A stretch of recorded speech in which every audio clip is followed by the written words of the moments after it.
It was Harmony Korine's intent with his 2009 film Trash Humpers to put the finished project on a sole videotape and leave it somewhere to be found without rhyme or reason. He hoped someone would pick the film up and pop it into a VCR and witness his broken mirror reflection on our society.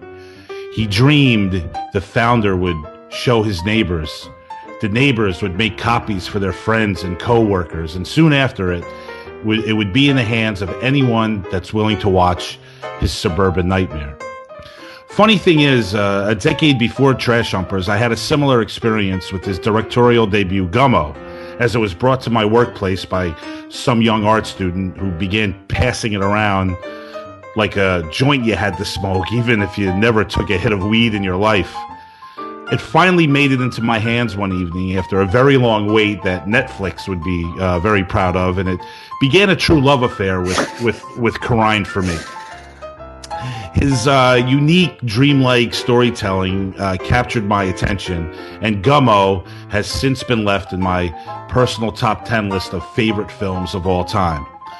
With that in mind, we begin another discussion on the Cutting Room Movie Podcast about Mr. Harmony Korine.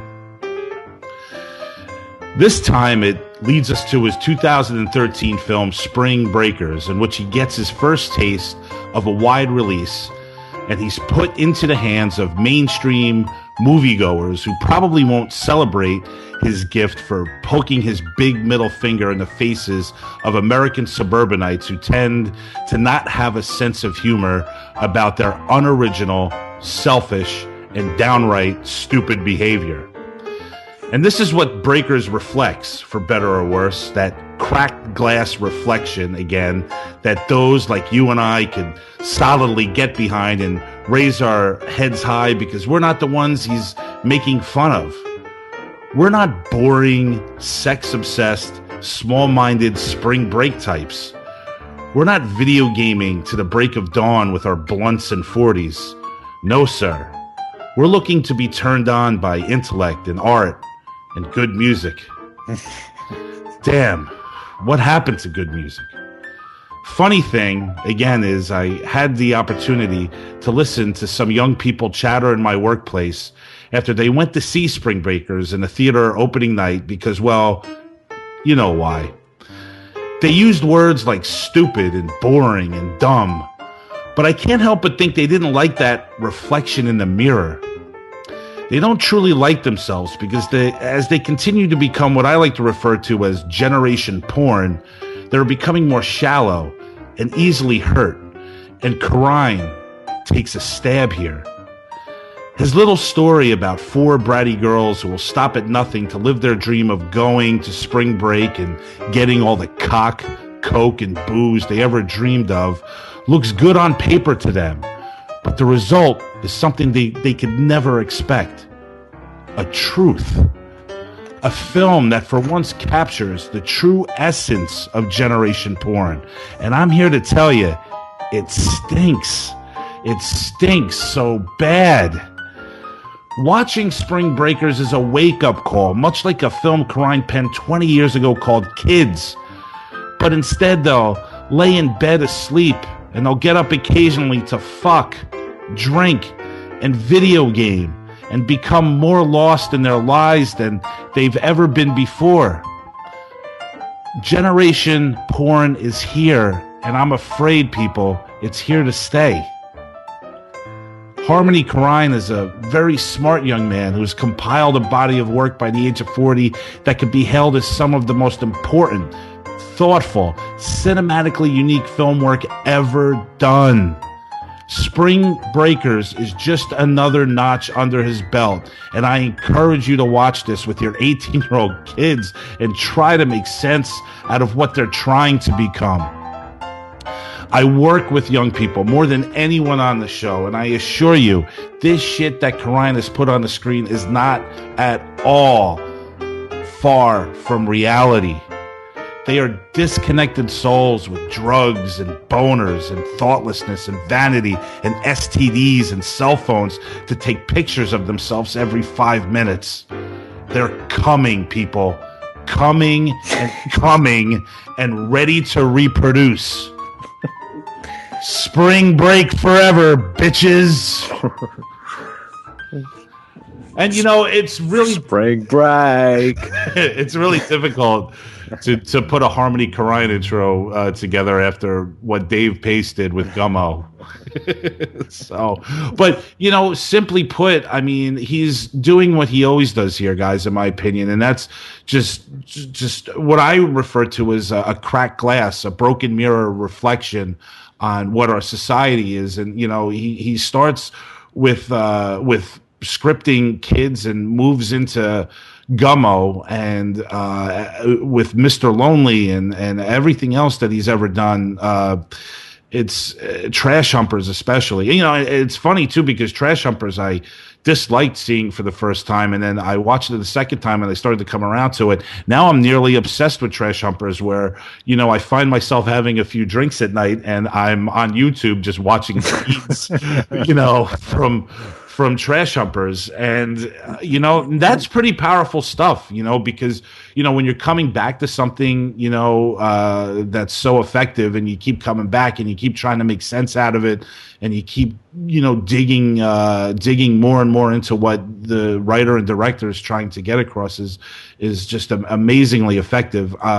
What I love about Korine and what he did with me, especially with Trash Humpers, is that he had me watch something that I didn't think I liked, and then I kept coming back to it, and 3 or 4 times later, I'm absolutely obsessed with it, and I think that it's just one of the most important films made, in the past couple decades, guys. Let's talk about Spring Breakers. I don't mean to ramble on, but this guy's absolutely fantastic, Joe. Yeah, I mean, what you were saying there with Trash Humpers in this film, I mean, he's trying to understand the world around him, like you're saying, and he's reflecting it back through us through his cracked lens or the mirror.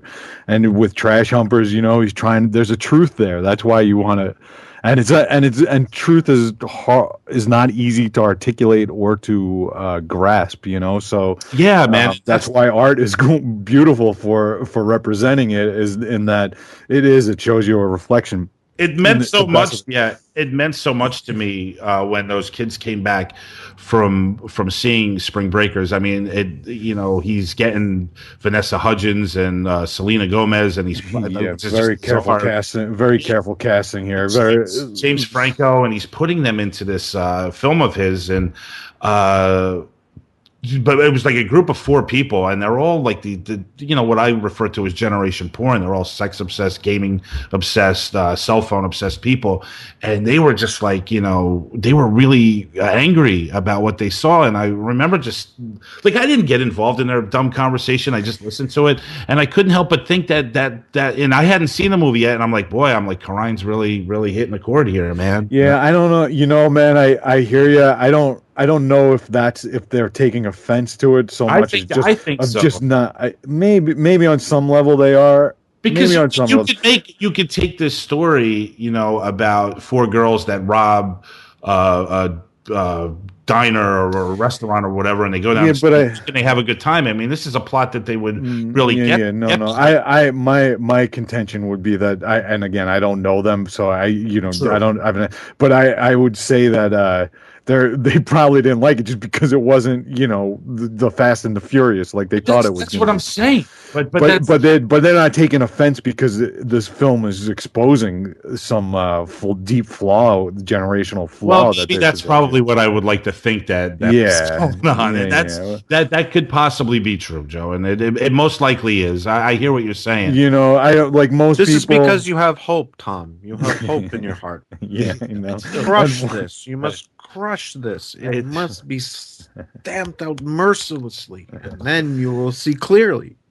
But it's great that he is finally given the opportunity to put something together where a lot of people could see what he's doing. Yeah, this was his biggest film, huh? His biggest release because Yeah. It's pretty interesting, and then it's ironic, I guess, a very well planned, a bit of irony there that his biggest release is such an indictment of the mass media culture. Right. You know, Yeah, I'm sure everyone here could agree that this is a really good piece of filmmaking. Billy, I don't think you and I have ever talked about Spring Breakers. Was this your first time watching it? No, sir. I saw it in the theater. Oh, good for you. Yeah, it was. I think the kids who went to your place afterward were in my theater watching the movie with me. I love Billy, man. Billy, you and I we're growing tight here, man. Yeah, no kidding. So man. you and Billy are over, dude. we certainly had an interesting email exchange the past couple of weeks, right, Bill? So you got to shake This has been fun. Yeah, It's been a lot of things fun. up once in a while, man. But I think Spring Breakers I really enjoyed, man. I thought I mean, and yeah, it's I like Harmony Korine in general, and yeah, I don't really know what to say about it, man. I guess I feel the same way coming out of Spring Breakers as I do out of a Lynch movie or something, where it's like it's very abstract, it's very surreal, it just creates a headspace, and there's, again, it's the familiar sort of plot tropes and all that stuff that you go through, but it's just working on other levels, Right. And I mean, there's sort of kind of personal things attached for me too, in that I've watched a certain generation that movie is aimed at and talking about, and it's fascinating. I mean, I see the spirit of that generation. I guess, Tom, you're calling it generation porn. Right. I just see it really well embodied in that, and it's kind of a masterpiece, Yeah. like he's like the Britney Spears song and the the wannabe thug. I mean, James Franco is just fucking fantastic. well, that in this scene movie, is am I right? Yeah, Like, this is my shit. yeah, but like, Where he's jumping up and down on the bed and showing off guns. Look what and I everything. got. And- I got cologne. I smell good. Yeah. Look what I got. I got money. but it's true, and like again, like he's like right out of he's like old. It's like he reminds me of Oldman's performance in True Romance, where Right. you know what I'm saying, where he's like this Right. white dude that's just like just far too urban than he needs to be. And it's just completely out of place. It's completely ridiculous. And Franco nails this really. I mean, he's friggin' perfect. And you mentioned that thing about Britney Spears, and it's just so funny because Korine knows, man. He's like, and these people are taking themselves these morons are taking themselves so seriously. And Franco's character, Alien, Alien's like, he's gonna sing a Britney Spears, like they're like, do something from your soul, and he's like, okay, I'm gonna do something from someone who I think is an angel that was put here on Earth to help us get us through life. And he's talking about Britney Spears. So that's I fucking know. nuts. I think you're unkind to this generation a little bit. I mean, you're calling them, dumbasses and twits and morons and all this stuff. I know what you're talking about, but I also think I knew you guys are going to come at me on this, but you don't work directly with these. that's true. Like, And if I had to, I would probably no be calling idea them what twits it's and- like to work with people that do not have a fucking clue what's going on around them, and they're just like, I work with like 20-year-old girls who are constantly just doing the video reflection thing in their cell phone and checking their hair and makeup and just going, man, my lipstick is on point, and like it's That's gonna be my new catchphrase when I come on the show, Tom. my lipstick is on point. No, My lipstick is on I point. know you guys. I'm telling you, you think that I'm being cruel. I wish I was just being a dick. I'm really not. Tom, What? I'm going to back you up a little bit. Thank you. I'm going to back you up a little bit. All right. Not all the way, but a little All right. bit. All right. I for like the last, I don't know, 3-4 years, I've covered this anime convention here in Toronto. I've gone and covered it for Fangoria and for Rue Morgue for like 3-4 years now. And this is like the majority of my exposure to like young people. It's like majority, you know, like fucking basically like 16 to like 25-year-old people there, right? Yeah. So it gives me this weird like dose of sort of that generation, because this thing attracts like 80,000 people or something like that, right? So it's fucking mental. And the one thing I observed, and maybe this is me just being a cranky old man, but there's a certain like cultural hyper literacy that also leads to having no fucking idea about anything else besides this very narrow subset of pop culture, right? So you'll have people who fucking know like everything about Doctor Who, but can't tell you a goddamn thing about Shakespeare. Okay, now let me interrupt just for a second, because I want you guys Because you're a big Doctor Who fan. No, Billy, I'm being serious here. We're doing the show. We're doing Spring Breakers, and I knew what I was kind of gonna say, and I knew it was gonna come off as harsh and a little bit cruel, and perhaps misunderstanding, and so on and so forth. I took the liberty, guys, and I want our listeners to understand this, because this is a poll I conducted at work. Hold on. Oh man. With 10 25 and under employees, 10 of them. Okay, I asked them 2 questions. We're getting into journalism now. I like Listen, this. I asked them 2 questions. I asked them Social science. Listen, what year was the Declaration of Independence signed? And I also asked them who the current vice president was. Oh God.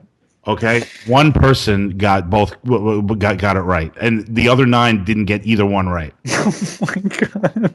Either one? Yeah. I had responses like this.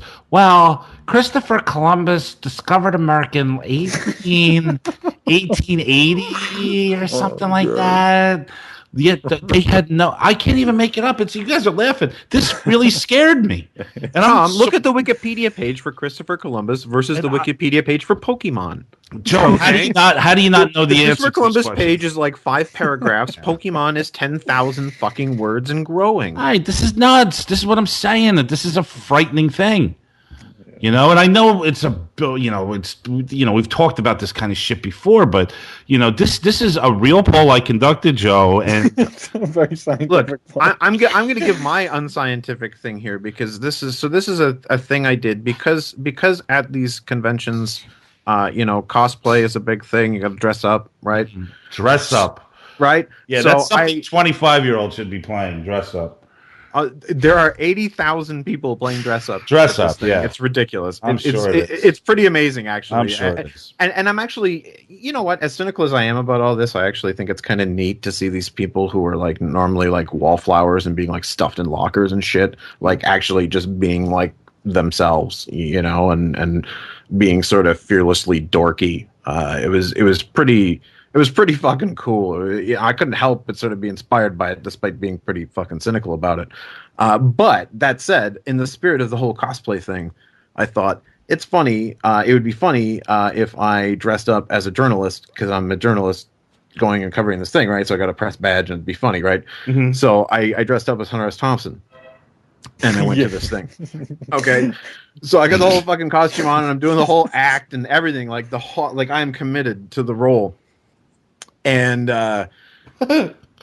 people, like, I've done this once before, right? I did this at Fan Expo one year, and it went over pretty well.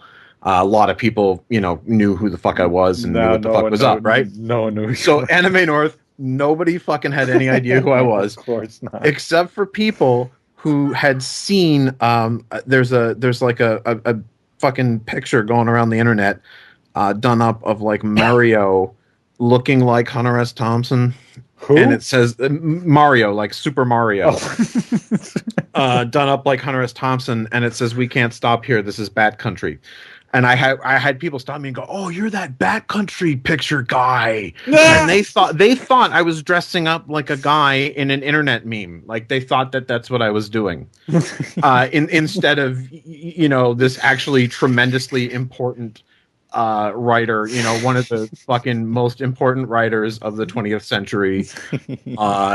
And like, I got to admit that really, like, that disturbed me on a level. Like, it was odd to realize that these people were baffled and had no idea what I was doing and were just like trying to figure out what fucking anime I was from. All right, guys, I agree with you to a certain extent, but let me like kind of leaven the mix here. Let's talk about let's just let me try to balance the scale out again.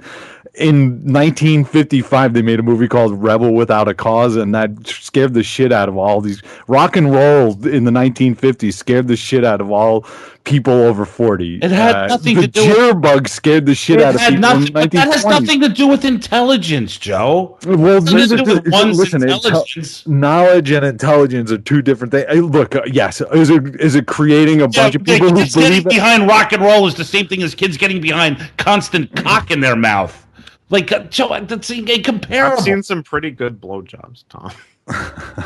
Tom, come on. There's some I could say are come on, dude. It was the end of the world in the 1950s when they were making out in the back of cars. Yeah, the personalities are. It's not the same thing.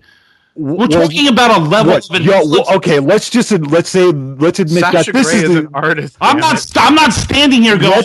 Let's admit the one thing that's the same thing is that there's an older generation getting incensed about a younger generation. Okay, and that's fine. Let's just admit this. If I was talking about the music that they're listening to or the television they watch or whatever, you think people getting. You have a point, but I'm just talking about a level of intelligence here that has slightly decreased a little bit, Joe. I disagree with you. Okay, in the mid 1800s, the literacy rate was probably somewhere in the 20%.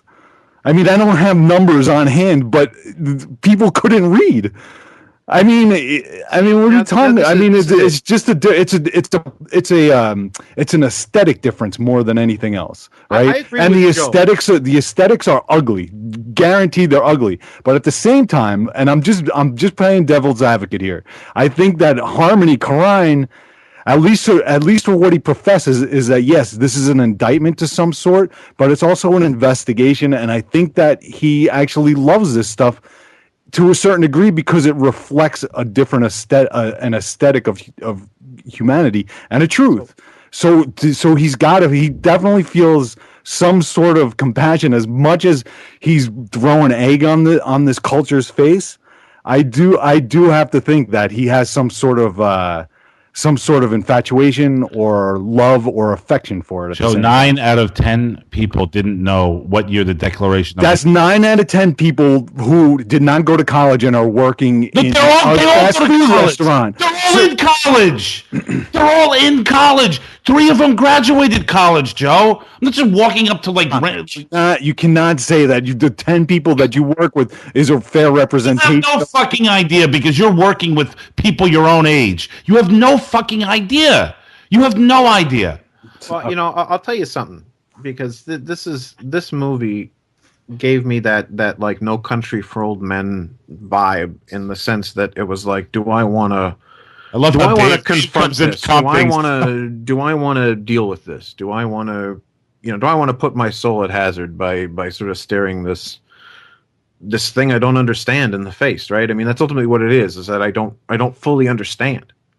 Right. So I've got a young stepson, he's like 21. Right. So I kind of have like little hooks into, what the kids are up to right now. And I know. But he's like one of my kids, he's like my kid. Right. So, like his parents are weirdos and so he's kind of turned out a bit like us. So I don't, I have no idea what suburban fucking mom. I have no idea what's going on in those kids' lives. But I mean, my kid's into like fucking hardcore punk and is in film school. So like it's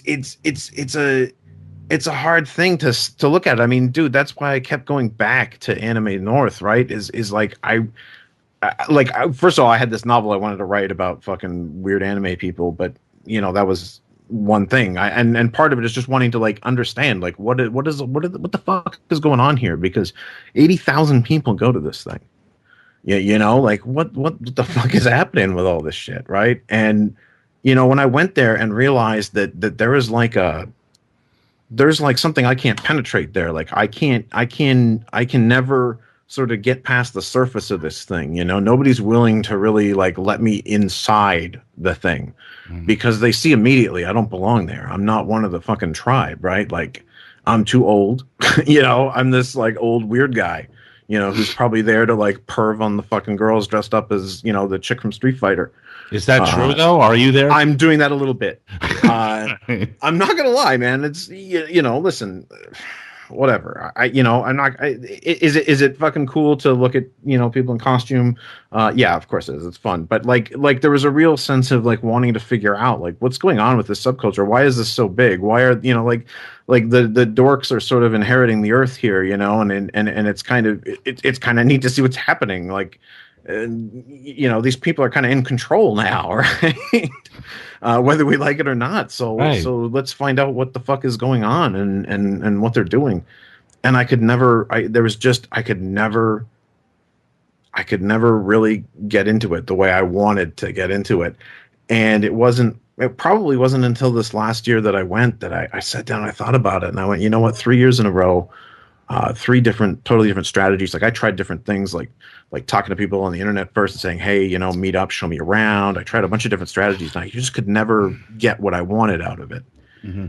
And it wasn't until the last time that I realized the common denominator is me, right? Like there's something wrong with me, you know, and maybe, you know, these fucked up weirdo antisocial, you know, internet weirdos who love weird, you know, Japanese anime. And like, I went to fucking panels about like tentacle sex and all kinds of weird shit. I watched Yurotsuka Doji, Legend of the Overfiend. Okay. in a fucking room full of like 100 sweaty nerds. So what is he talking about? Weird animes. Like, Yurotsuka Doji, Legend of the Overfiend is the first tentacle porn movie. Like the first big like Japanese tentacle rape porn movie. It's Billy, horrifying. You're in tune with some of the you know Japanese filmmakers. Are you familiar with any of this stuff? I'm sorry. I was just napping. I thought it was nap time at the retirement home. I didn't realize you cranky old bastards were still out back in your rocking chair shouting at the kids to get off the lawn. I didn't mean to get loud with you, Joe. I'm trying to. Sam, you're angry at the people who you work with, and I can understand that. And but you're putting it in a very simplistic term there, and it's not that I'm just angry at the people I work with. It's just I'm disappointed, and how can I listen? You're all a bunch of old men griping about the young generation, just like your parents did and your grandparents, and it's the same that's kind of my nauseating routine. And I cannot believe I'm being forced to listen to it, and I wish you'd stop. Well, but this is the thing: this is inevitable. This is an inevitable. Yeah, but you don't have to. Why do you really want to become that character? Do you really want to become the cranky old man screaming at the kids to get off the lawn? No, and that's the thing is that you really like. You know, you try to resist it, and you try and you try and see the good in it. Like that's really what I tried to do. I was like, man, I got to stop going into this with a negative attitude. I got to stop going into this with these like negative preconceptions. I got to be open. You know, these people are very open people. You know, they'll sit and fucking tell you how they want to fuck dolphins and shit, you know, like they're fucking insane. And I started thinking about that and realizing, man, maybe there's something wrong with me that I'm not willing to be that open, and I'm not willing to, you know, just like talk to strangers about my dolphin fucking issues. I did not, you know, like I don't know. I did not mean to appear cranky or disgruntled or old man-esque or whatever. I do apologize. I just want to make it clear that I work firsthand with 19, 20, 21, 22-year-olds, and I am seeing a form of laziness and stupidity and uncaring and selfishness that I know for a fact is far worse than any generation, you know. And I understand that every generation has a gripe with its former, but I really believe that this is a new form of stupidity that is just I think it's dangerous. Like it's dangerous. It's not just Tom, these people are geniuses. You should hear them fucking talk about anime. Okay, Whatever. you should hear them talk All right, about listen. role playing games. I want to hold on. You should hear them talk. I want to let Fucking Naruto. I want to let our listeners know that we You have should hear them talk about comic books. They know everything. They know like crazy shit Right. about comic books that you can't even fathom. That like these kids will blow your fucking mind. But they don't. You're right. They don't know what God. They don't even know who Ernest Hemingway fucking is. They think he's some old dead guy. That's pretty much it. Yeah, I mean, whatever. Right. And that's like there's tragedy in that. I get it. Like I feel the same tragedy. I feel the same sense of dismal tide. I feel all that, but at the same time, it's like, man, you gotta let it go. Nothing's gonna change if we just. I have let it go, and I go. You know, of course. I can't. You know, yeah, just I can't let it change go, it. man. I If know. If it burns down because of these fuckers, it burns down. Right, You know? And we right. can all go, haha, we told I you agree. so. I agree. But I'll maybe be it dead won't burn 20 down, minutes, and maybe we'll see something. Maybe something really cool will happen. Already. Maybe somebody will make a really great anime movie. Maybe. Anyway, I just want to let our listeners know that we have talked about Harmony Korine before, and I'm going to post our discussions on Trash Humpers and Gummo along with this episode, because we did talk about his career in depthly in the past. I know that we got a little off track here with Spring Breakers, but it is all relevant, I guess. Guys, we're going to start wrapping up things in a few minutes. I know, Dave, I wanted to say one more thing about this movie. Okay. And I wanted to say that it is a continuation of Hunter Thompson's work in Fear and Loathing in Las Vegas. It is a continuing look at the state of the American dream. I agree with that, and and the American dream from an alarmist perspective, which rightfully so, and all about the decline of the American dream. Absolutely, and I think that this is a very important movie because of all the things that you're saying, Tom. I think that it's an aesthetic. It's an ugly aesthetic for sure, you know. And the guy James Franco is based on is a real guy. Yeah, that's I know. a real Right. guy. I followed him on Twitter for a while. It's fucking horrifying. Yeah, You know, he's a dude, and I can't to this day. Does he like cologne? I couldn't tell you if he is serious or he's joking. But you know what? I can't tell when. I can't tell. I don't know. I have no idea. It's like, is he fucking with everybody or is he for real? What is happening here? And that, I think that's part of the problem is that maybe we're losing the ability to distinguish when that's happening. You know, our kids have become much more adept at detecting satire. Our kids have become much more adept and much more, I think, nuanced in how they process media. Right. So true. I just, you know, I think of my son, you know, my stepson. He is his sense of humor, man. Sometimes you're like, wow, that's crazy. What, you know, where did that come from? You know, like, because it's very much you can't tell if he's joking or not. You really, it's jokes that very much play with that sense of reality, right? Is this person fucking with me or is this person totally earnest? You know, and it's that sense of not knowing that creates a discomfort, I think, especially in people who maybe, I don't know, maybe aren't as comfortable with being open and as comfortable with the idea of being earnest like that. And you know what I mean? Like, I don't know. I'm rambling. Shut up. What the fuck, Dave? I do understand. I get what you're saying. Generations are going to change. It's the job of older people to remind younger people what they're losing when their revolutions come around and when what they're missing and how they are changing. And it's the job of young people to stick their middle fingers up and you say, "Fuck you! I am who I am. I don't care if you think I'm stupid or not."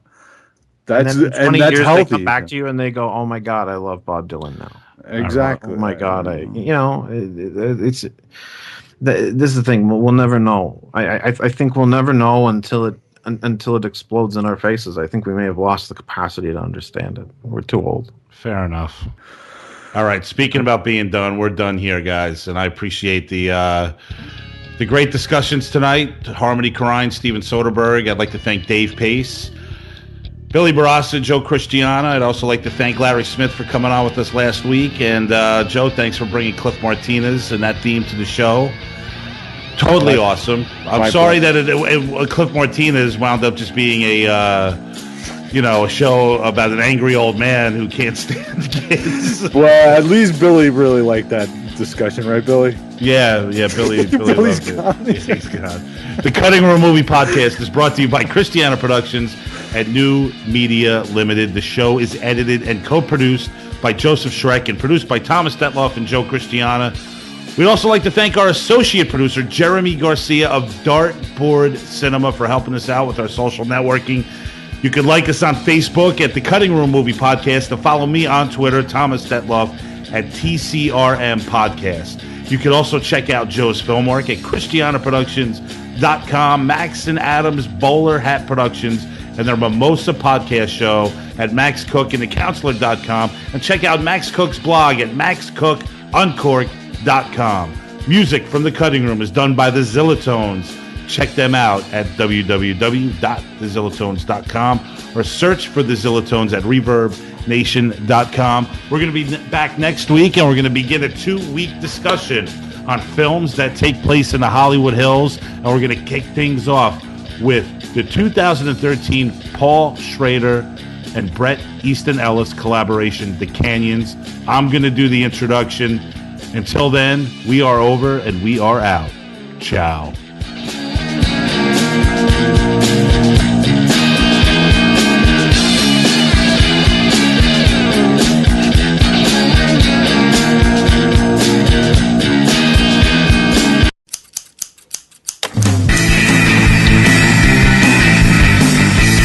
Next time to satisfy more of your strange desires. The Cutting Room Movie Podcast. We do chicken right.